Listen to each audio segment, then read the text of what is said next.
So now it's time for the evaluation portion of the meeting. And I'm going to start off by calling John because you're doing the evaluation for Ben, correctly? Yes, correct. Okay. Come on up, John.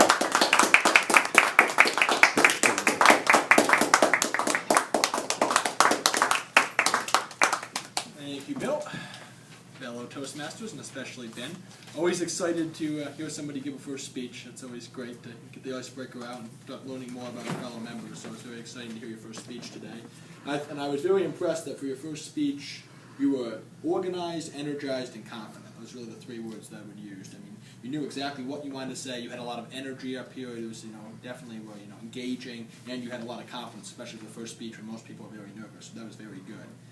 I thought that we got to know you fairly well. I liked him. You kind of took a unique approach, which I don't know if I've seen an icebreaker before. You kind of use your life story or your biography to talk about, to parlay into why you're in Toastmasters now, and what Toastmasters fit into your whole life as you start your fifth decade of life. I really like that because you hit on all the areas, starting first from when you were in, obviously, school in China, to when you came over here to the U.S. to go to college, and to now in your working years. So I think that was great the way you kind of took that public speaking or communication, the emphasis on that all throughout different parts of your life. So I thought that was good. Obviously, we heard a little bit about your background, being in Shanghai and then being over here in Maryland in school, and then a couple companies you worked over here. A little bit about your family. The one thing I maybe would have wanted to hear a little bit more about is what you like to do outside of work.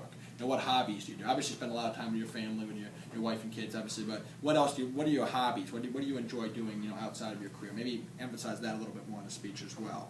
So you were very organized. You had a strong direction and organization. There was no point in the speech where it was like, okay, where's this going? This is kind of off topic. It doesn't fit. Very organized, and that was great.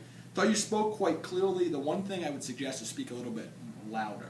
I could hear you back there, but sometimes it was a little bit tough to hear exactly every word you speak. So it's always better to be too loud than too quiet. So obviously, if you speak a little louder, that'd be great.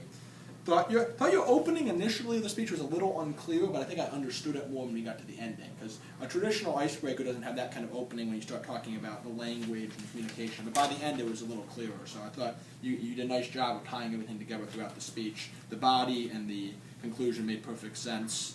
No use of notes. Didn't use notes at all, which was great. I think that's good. Wasn't looking down, reading notes. That's really great for the first speech, that you can obviously memorize it, internalize it. Not just memorize every word you're going to say, but have it internalized that can flow smoothly without the use of notes. So that was great. So as far as improvements, maybe a little bit clearer of an opening, kind of, set it up a little bit better.